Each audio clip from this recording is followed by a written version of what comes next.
Bueno, la cuestión estaba cantada, lo de Ábalos, la Audiencia Nacional ya está pidiendo al Tribunal Supremo, era previsible la imputación del exministro. Ayer hablábamos con Ketty Garat de Oye Deep sobre ese chalet en el que estuvo veraneando Ábalos en 2020, supuestamente gratis total y ubicado junto a un puticlub.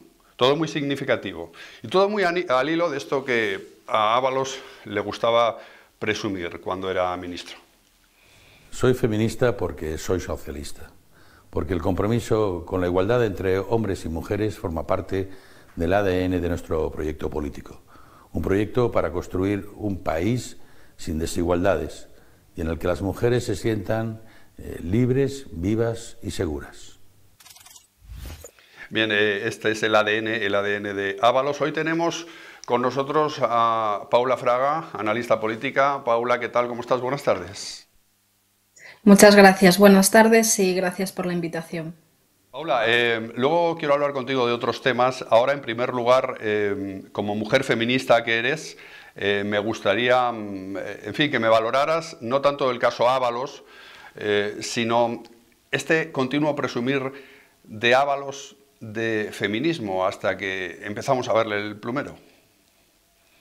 Bueno, es absolutamente vergonzoso, cínico y además no es solo un tema de Ábalos, es un tema del PSOE en general, que lleva, por ejemplo, prometiendo una legislación abolicionista en varias legislaciones, en varias gobiernos, ¿no? Que ha tenido y sin embargo pues esta legislación no llega y siguen hablando de abolición de la prostitución cuando vemos que su secretario de organización, el número 3 del PSOE, ni más ni menos, que era un asiduo putero, presuntamente, ¿no? Pero que era un asiduo putero. Entonces, esto va más allá de Ábalos, es una cuestión de cinismo e hipocresía política, deshonestidad intelectual del PSOE, y desde luego a las feministas no nos valen para nada esas promesas y esos cantos de sirena hablando de feminismo cuando su práctica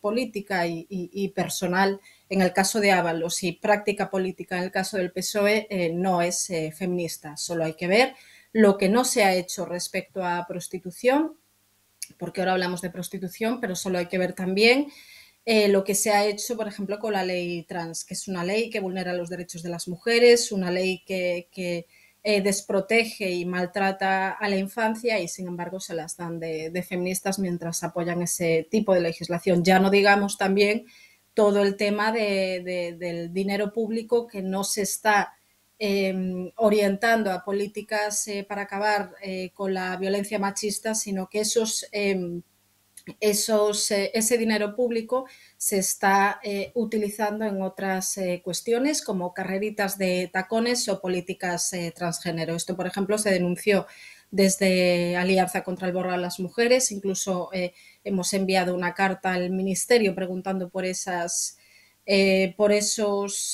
fondos públicos presuntamente malversados o desde luego desviados para fines que no son los encaminados a lo que dio origen y no tenemos respuesta ni sabemos qué pasa con ese dinero público. Por tanto, este gobierno no es feminista y lo único que hace es utilizar el nombre del feminismo para escupir sobre él. Si te parece, Pablo, otro día vamos a hablar de cómo utiliza el gobierno de Sánchez, todo lo que dice que dedica a feminismo, a violencia de género. Quería resaltar esto de Ábalos hoy, precisamente en el que la imputación ya está a la vuelta de la esquina. También hablamos de Jessica, de su amante, a la que llegó a pagar residencia, viajes, etcétera. Todo, como vemos, de lo más casposo y desde luego nada feminista. Pero quería preguntarte, Paula, sobre uno de los temas del día, sobre el cambio en la forma de elegir a los directivos del Consejo de Televisión Española. Esto lo supimos ayer.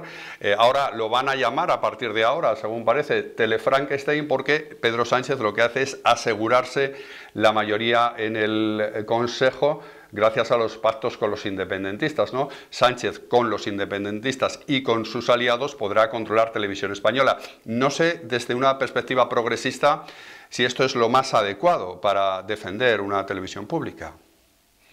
Ni desde una perspectiva progresista ni desde ninguna, porque una televisión pública, su órgano directivo y lo que se cuenta desde la televisión pública, desde luego tiene que venir orientado por criterios de profesionalidad y sobre todo de independencia del gobierno. Si no, ¿para qué sirve el periodismo? Si no, ¿para qué sirve una televisión pública si no es para ponerse al servicio de la ciudadanía?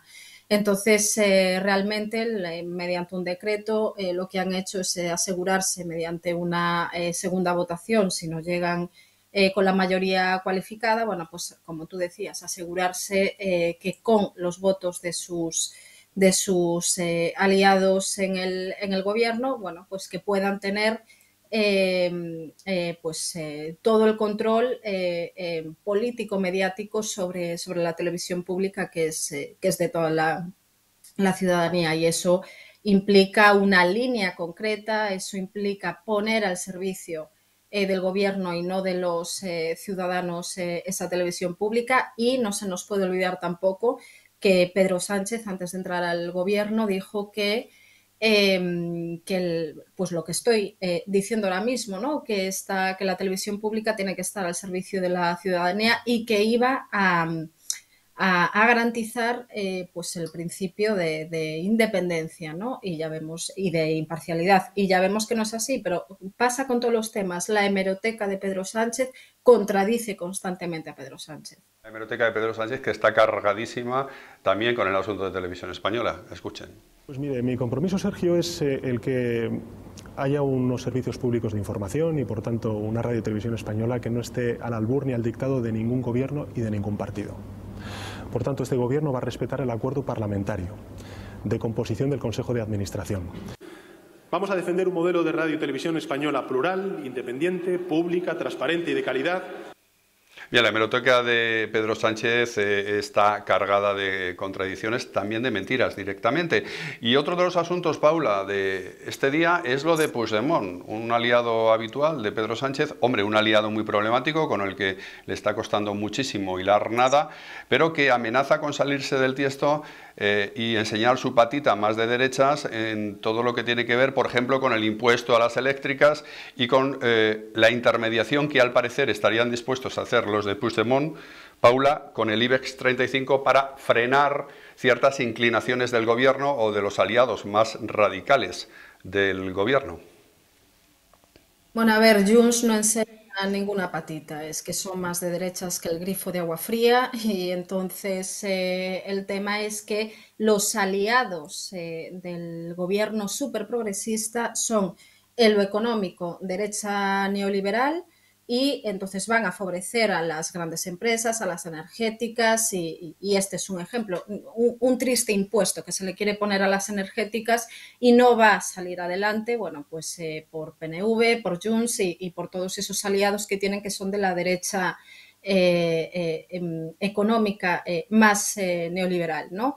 Eso por un lado. Y además respecto a lo social, que se dicen progresista y tal, o sea, son también aliados que no se nos olvide que quieren romper la patria, ¿no? El territorio político común compartido y lo más comunitario que tiene la ciudadanía. Entonces, pues bueno, el gobierno más progresista de la historia está aliado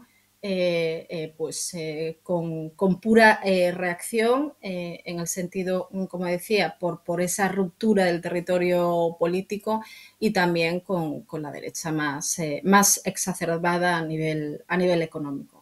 El caso, Paula, que todo el engranaje que rodea a Pedro Sánchez cada vez está más frágil, incluso en su lado izquierdo más radical, por así decirlo. Los de Sumar, que según ha publicado hoy el diario El País, pues hasta se están planteando ciertos acuerdos con el Partido Popular, bueno, pues para marcar perfil y entendemos, y para decir aquí estamos nosotros, los de Sumar, no los de Puigdemont.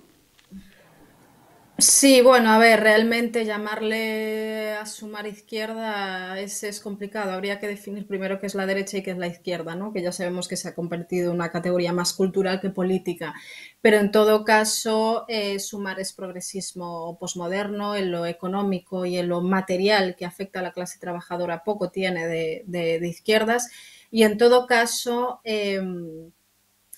hablan de pactar, si mal no recuerdo, con el PP para el envío de armas al extranjero por un lado y por el otro lado una iniciativa contra las cláusulas abusivas de las hipotecas.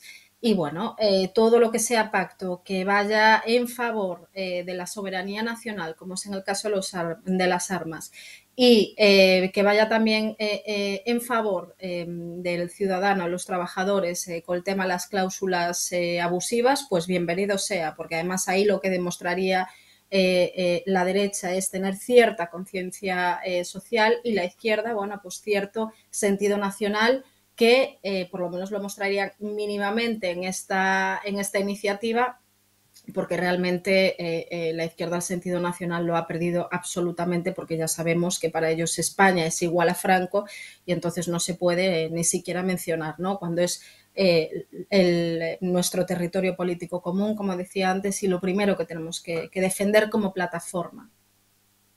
Ante este enfoque que estás haciendo, Paula, el sentido nacional de la izquierda ha perdido, el sentido social de la derecha también a veces bastante remoto, pero quería despedirte, Paula, si te parece, con la última guinda de Irene Montero, que lo que tiene es un sentido muy acusado de lo que es el marketing político y cómo estar continuamente buscando foco, buscando el corte y buscando lo viral.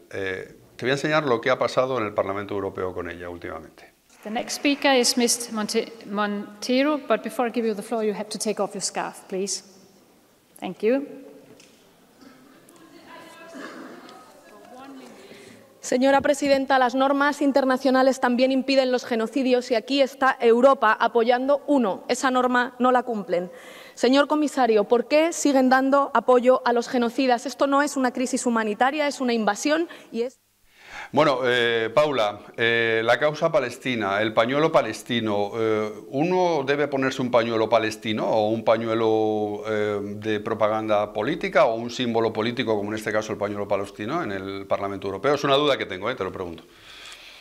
Bueno, sinceramente a mí me valen de muy poco los símbolos y las políticas maquillaje y simbólicas. Lo que vale es que se haga el trabajo que se tiene que hacer. Entonces a mí esto, como bien decías, es marketing político y saco el pañuelo palestino, el kufiyya, pero luego, mientras ella era ministra, estaba firmando los contratos armamentísticos entre España e Israel. Entonces, pues bueno, es simplemente política simbólica para su parroquia, para que digan, oh, qué gran mujer defendiendo la causa palestina, pero en lo material, en lo sustancial, no la defiende y bueno, y ha participado de ese envío de armas, de esos contratos armamentísticos como ministra y entonces pues bueno, política simbólica inservible y detallito para la parroquia. De cara a la galería. Paula Fraga, analista política, columnista también del Español. Gracias por estar con nosotros en Es Diario. Hasta la próxima, Paula. Gracias, hasta luego. Bien, tenemos más cosas que contarles. Continuamos.